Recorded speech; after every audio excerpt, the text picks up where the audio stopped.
ഗാസയിലെ ജനങ്ങളെ എല്ലാം ഇല്ലാതാക്കുന്ന രീതിയാണ് ഇസ്രയേൽ സൈന്യം നടത്തുന്നത്. 1.5 ലക്ഷത്തോളം ജീവനുകളെയാണ് ഇല്ലാതാക്കിയത്. ഗാസയെ പൂർണ്ണമായും ഇല്ലാതാക്കുക എന്ന ഒറ്റ ലക്ഷ്യവുമായി മുന്നോട്ട് പോകുന്ന സയനിസ്റ്റ് ഭരണകൂടം ഇതുവരെ 50,021 ആളുകളെ വധിച്ചതായാണ് ഗാസ ആരോഗ്യ മന്ത്രാലയത്തിന്റെ ഔദ്യോഗിക കണക്കുകൾ. കൂടാതെ 1,13,274 പേർക്ക് പരിക്കേൽക്കുകയും ചെയ്തിട്ടുണ്ട്. രജിസ്റ്റർ ചെയ്യാത്ത മരണങ്ങൾ കൂടി ഉൾപ്പെടുത്തുമ്പോൾ ആകെ മരണങ്ങളുടെ എണ്ണം ഈ കണക്കിലും കൂടുതലാണ്. കുഞ്ഞുങ്ങൾ മാത്രം 17,000-ഓളം പേരാണ് മരണമടഞ്ഞത്. 11,000 പേരെ കാണാതാവുകയും ചെയ്തിട്ടുണ്ട്. ഖാൻ യൂണിസിലെ നാസർ ആശുപത്രി ലക്ഷ്യമിട്ട് ഇസ്രായേൽ സൈന്യം നടത്തിയ ആക്രമണത്തിൽ ഹമാസ് നേതാവ് ഇസ്മയിൽ ബർഹൂം ഉൾപ്പെടെ 2 പേർ കൊല്ലപ്പെട്ടിരുന്നു. ഗാസയിലെ അൽ മഫാസിയിലെ ഒരു ടെന്റിൽ ഇസ്രായേൽ സൈന്യം ബോംബിട്ട് ഹമാസിന്റെ പൊളിറ്റിക്കൽ ബ്യൂറോയിലെ 2ാമത്തെ അംഗമായ സലാഹ് അൽ ബർദാവിലിനെ കൊലപ്പെടുത്തിയതിന് മണിക്കൂറുകൾക്ക് ശേഷമാണ് അദ്ദേഹത്തിന്റെ കൊലപാതകം. മരണസംഖ്യ ഉയരുമെന്ന് തന്നെയാണ് ആരോഗ്യ മന്ത്രാലയം അറിയിക്കുന്നത്. ഖാൻ യൂണിസിലും റാഫയിലുമായി കഴിഞ്ഞ ദിവസങ്ങളിൽ നടന്ന ആക്രമണത്തിൽ 46 പേർ കൊല്ലപ്പെട്ടു. 2ാം ഘട്ട വെടിനിർത്തലിലേക്ക് കടക്കാൻ കൂട്ടാക്കാതെ സർവരെയും കൊന്നുതള്ളി ഗാസയെ ഒരു ശവപ്പറമ്പാക്കുക എന്ന ഒറ്റ ലക്ഷ്യമാണ് ഇസ്രയേലിനും പ്രധാനമന്ത്രി ബെഞ്ചമിൻ നെതന്യാഹുവിനുമുള്ളത്. 1.5 വർഷമായി തുടരുന്ന വംശഹത്യ പൂർണ്ണമാക്കി സൈനിക ഭരണം ഏർപ്പെടുത്താനുള്ള നീക്കത്തിലാണ് ഇസ്രയേൽ.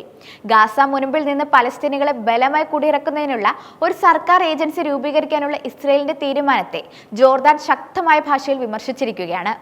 അധിനിവേശ വെസ്റ്റ് ബാങ്കിലെ 13 പുതിയ അനധികൃത വാസസ്ഥലങ്ങൾക്ക് അംഗീകാരം നൽകാൻ ഇസ്രയേലി സുരക്ഷാ മന്ത്രിസഭ തീരുമാനിച്ച സാഹചര്യത്തിലാണ് ഈ ഒരു നീക്കം. ഈ നടപടികളെല്ലാം സാധുവല്ലെന്നും അന്താരാഷ്ട്ര നിയമത്തിന്റെയും അന്താരാഷ്ട്ര മാനുഷിക നിയമത്തിന്റെയും നഗ്നമായ ലംഘനത്തെ പ്രതിനിധീകരിക്കുന്നുവെന്നും പലസ്തീനുകളെ അവരുടെ അധിനിവേശ ഭൂമിയിൽ നിന്ന് നിർബന്ധിതമായി കുടിയിറക്കിയതിന്റെ കുറ്റകൃത്യമാണ് എന്നും ജോർദാൻ പറയുന്നു. യമനിലെ ഹൂതികൾക്കെതിരെ അമേരിക്ക പുതിയ ആക്രമണങ്ങൾ നടത്തുന്നതിനിടെ ഇസ്രയേൽ വീണ്ടും ലെബനിലെ ബോംബാക്രമണം നടത്തുകയും ഗാസയിൽ വംശഹത്യ പുനരാരംഭിക്കുകയും ചെയ്തിരിക്കുകയാണ്. ഇതോടെ മിഡിൽ ഈസ്റ്റ് സമാനതകളില്ലാത്ത ദുരന്ത ഭൂമിയായി മാറിക്കഴിഞ്ഞിരിക്കുന്നു. സഹായ വിതരണം ഉൾപ്പെടെ നിയന്ത്രണം ഏറ്റെടുത്ത് സൈന്യം നേരിട്ട് നടത്തുന്ന പദ്ധതി അമേരിക്ക ഉന്നത നേതൃത്വവുമായി ചർച്ച ചെയ്യുമെന്ന് മുതിർന്ന ഇസ്രയേൽ ഉദ്യോഗസ്ഥർ റിപ്പോർട്ട് ചെയ്തിട്ടുണ്ട്. അമേരിക്കയുടെ ദേശീയ സുരക്ഷാ ഉപദേഷ്ടാവ് മൈക്ക് വാട്സ്, രഹസ്യാന്വേഷണ പ്രതിരോധ നയതന്ത്ര വിഭാഗം ഉദ്യോഗസ്ഥർ എന്നിവരുമായി ഇസ്രയേൽ നയകാര്യമന്ത്രി റോൺ ഡെർമാർ ആണ് ചർച്ച നടത്തുക. ഇതിനായി അമേരിക്കയിലേക്ക് തിരിച്ച ഡെർമാർക്കൊപ്പം ഇസ്രയേൽ ദേശീയ സുരക്ഷാ കൗൺസിൽ, IDF, മൊസാദ്, വിദേശകാര്യ മന്ത്രാലയം, ആണവോർജ ഏജൻസി എന്നിവയിലെ മുതിർന്ന ഉദ്യോഗസ്ഥരടങ്ങിയ സംഘവുമുണ്ട്. ഗാസയെ സൈനിക ഭരണത്തിലാക്കുന്ന തീരുമാനം ഇതുവരെ ഇസ്രയേൽ സ്വീകരിച്ചിരുന്നില്ല. എന്നാൽ അമേരിക്കൻ പ്രസിഡന്റായി ഡൊണാൾഡ് ട്രംപ് ഭരണമേറിയതിനോടൊപ്പം ഇസ്രയേലിൽ പുതിയ സൈനിക മേധാവിയും പ്രതിരോധ മന്ത്രിയും ചുമതല ഏറ്റതോടെയാണ് നിലപാട് മാറുന്നത്. പൂർണ്ണ അർത്ഥത്തിൽ ഗാസയെ വരുതിയിലാക്കാൻ 5 IDF ഡിവിഷനുകൾ വേണ്ടിവരുമെന്നാണ് ഇസ്രയേൽ കണക്കുകൂട്ടൽ. ട്രംപ് അധികാരമേറ്റയുടൻ ഗാസ അമേരിക്കൻ നിയന്ത്രണത്തിലുള്ള വിനോദസഞ്ചാര കേന്ദ്രമാക്കി മാറ്റുമെന്ന് പ്രഖ്യാപിച്ചിരുന്നു. ഇതിനെതിരെ ലോകം മുഴുക്കെ പ്രതിഷേധം ശക്തമായതിനോടൊപ്പം ട്രംപിന്റെ നീക്കത്തിന് ബദലായി അറബ് രാജ്യങ്ങൾ ഗാസ പുനർനിർമ്മാണ പദ്ധതി അവതരിപ്പിക്കുകയും ചെയ്തു.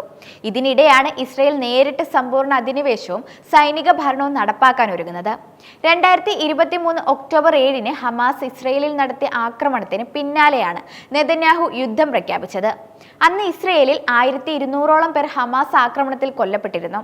ഗാസയിൽ 1.5 ലക്ഷത്തോളം പലസ്തീനികളെ കൊന്നൊടുക്കിയ വംശഹത്യ അവസാനിപ്പിക്കണമെന്ന അന്താരാഷ്ട്ര സമൂഹത്തിന്റെ അഭ്യർത്ഥന ചെവിക്കൊള്ളാൻ ഇസ്രയേൽ ഇനിയും തയ്യാറായിട്ടില്ല.